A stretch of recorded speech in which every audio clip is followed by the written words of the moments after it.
I'm Meg Turney, and I like anime. I'm Ross Everett, and it's not my skewer of yakitori. All food-based all the time. Welcome to Anime Club. This week we watched V Got the HK, Yamada's first time. Oh, yata. Good job. So Yamada's first time follows Yamada, a high school student who's a virgin, but aspires to sleep with 100 men. As all freshmen in high school aim to do when they don't have a positive relationship with their father. Her first name is a secret, which I don't know if that's going to come into play later or not, but they really emphasize that right from the get-go. Like, I was like, hey, look at this 16-year-old. I wonder what her first name is. As a viewer, that's all I really care about in this. Super uncomfortable, like right off the bat. Oddly kind of eased me out of the discomfort. Yeah. Yeah, like it starts out and I'm just like watching this, and like if you're 16 and you're watching this, which some of you may be, enjoy it, because as soon as you turn 20, you can't no more. The idea of like sexualizing of teenagers, unless they're like 30-year-old Nev Campbell in the Scream movies, you can't do it. You can't do it, Japan. What are you doing to us? I have to argue this because 16-year-olds are having sex. It's like a good representation, I think. Not of like with me, nor should they. Like, there's a line and age, and like you take your age, you divide it by 2, and you add 7, and that's the end of it. And then you keep it legal. I felt like, yes, this one started off really uncomfortable with the whole mirror, my vagina looks weird. Also, who has ever in the history of vaginas been like, that tight vagina looks disgusting?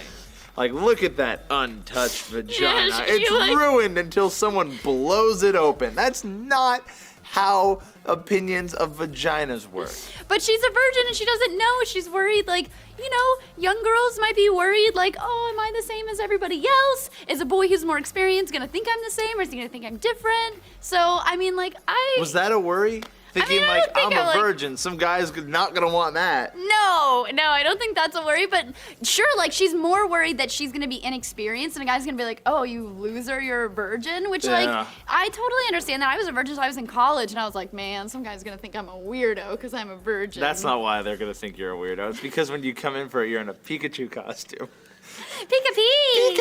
Pika-pee! Nope. But it gets slowly less weird, but the thing is, it got super weird, then it got less weird, but then it has these spikes of super weird. Yeah. Like, oh, my tummy hurts, will you rub it? Like, that would help. Like Pepto-Bismol, bitch. Like, honestly. Which is what he says, and she's like, oh, I took it, but it doesn't work. Oh, my tummy hurts. Will you squeeze these for me? It helps. It really does. It calms the stomach. It's a weird acid reflux cure if you honk my breast. She's basically sexually assaulting him over and over again. And then when it arouses him, she bullet trains. Out. She gets upset when he like tries to hold her hand. She's like, oh, we're holding hands, and like, oh no, he's trying to kiss me. Go away. Every time you start to get behind this character and be like, okay, like I'm starting to like her more, she reminds you that she's only in it to get her cherry popped. And Cherry Boy, I think, is a fun nickname that came out of this. I like Cherry Boy. It's like Pony Boy. Stay golden, Cherry Boy. It was one of those things where it's probably the most despicable protagonist that we've ever come in contact with on this show. I think so. Very, very. You know what? Only slightly less despicable than the guy who rubbed the kid in the last one. Oh. Yeah, all right. Fair enough. I don't even want to revisit that. I blocked that out. I do have to say, though, that this is, I don't know where the series goes, but having read what I read, because I tend to do that when I want to know where it's going, this is like a girl porn, kind of, because it's like, oh, she's going to get laid, she's so empowered, she wants to get her boobies out, blah, blah, blah, but then she falls in love with the dude she picks who's like her cherry boy, and they end up together, so... Good. That's the way this should happen, and she should not have sex with him. On camera. Just don't have sex on camera, kids. It just, for me, this is just like, it's so young. It's just so young. Put him in 16? college. It's much better in college. You could have the same plot in college, and I'd be way more okay with it. Yeah, but I guess anime is normally targeted at younger audiences who are also 16 and watching this at the same time, so they relate to the characters. I'm not normally this conservative. Like, normally I'm like, great, do what you will, but I feel like the bodies of these girls are that of women, and then when they really hit home that it's like they're still in high school. That's true. And it's just such a conflict of brain interest. What kind of anime was this? This is a seinen anime, hence all the bouncing boobies and like the Welcome to the storage closet. Ha! Then she freaks out on herself when that happens. Are you gonna continue watching this? Actually, I kind of want to continue watching this one because I want to see what happens and where it goes. And I thought it was, the thing was so funny. I don't know if you could hear me because you were watching it at the same time I was, but I'd be like watching it and then I'd be like, oh no! Oh, okay. Oh no! Oh no! So I totally drew me in. You really lived vicariously through her. You felt it. You felt the frustrations. I'm not gonna continue watching this. If I was younger, I might. I thought that there were some really funny parts. I really liked, they do a lot of those reveals where like they're close up on someone, they pull back to reveal like that girl's stone. There was some like the exposition and the kind of creation of the anime, the storytelling devices. I really liked. But the content, I can't do it. You can't get behind? I can't get behind it. It's you know, like I've said, I feel very conflicted. Aw, Ross, have you had enough of the Nikki Girl anime for a while? Yes, please, God, yes. Next week we are watching Full Metal Alchemist Brotherhood. Oh, I love robots. Don't do that. You can upload a video to YouTube with your thoughts and feelings with the hashtag SFNBrotherhood. We will find it, and then you can be involved at Anime Club too. And if you guys don't know where to find these anime, you can go to netflix.com/sourcefed and get yourself 1 free month of instant streaming. Helps you guys out, helps the show, and you could watch along with us just like these people did. I don't really know what to think about this. It had moments where it made me laugh because there's just ridiculous things going on in the show. But for the most part, it just was stupid. Her goal is not to graduate with honors, it's not to get into a good school afterwards, not even to learn to become a good wife. Her goal is to sleep with 100 guys throughout her high school career. Keep in mind, however, Yamada is still a virgin, has never had a boyfriend, let alone be kissed or even held a boy's hand before.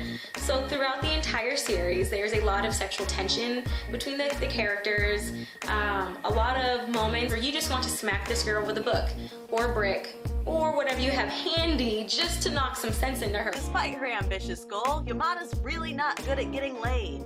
She's the hottest, most popularist girl at her school, but for whatever reason, she just can't seem to sleep with anyone. Yamada, I could relate to her as well. There's a lot of things, like the thing wanting to have sex, which was, you can relate to that.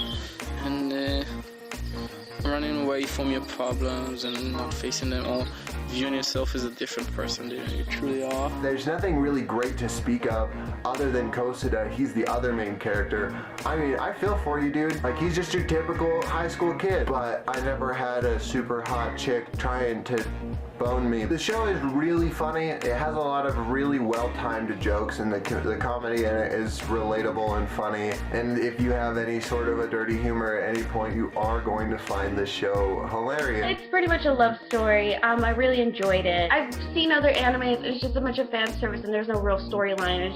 It's just stupid. It's just like watching porn. The nudity went with the story. Now, I'm not saying that Yamada's knowing what she wants and going after it is a bad thing. No. But how she goes about getting what she wants is really and truly an exercise in what not to do. There's a few little strange fantasies she has about kind of bundling him into a room and exposing her chest to him and all this kind of stuff. If the gender roles were reversed, is that okay for him to do? I was told growing up that you can't do that to people. Here, first we do dance in the vampire bun with the 10-year-old jailbait pedo.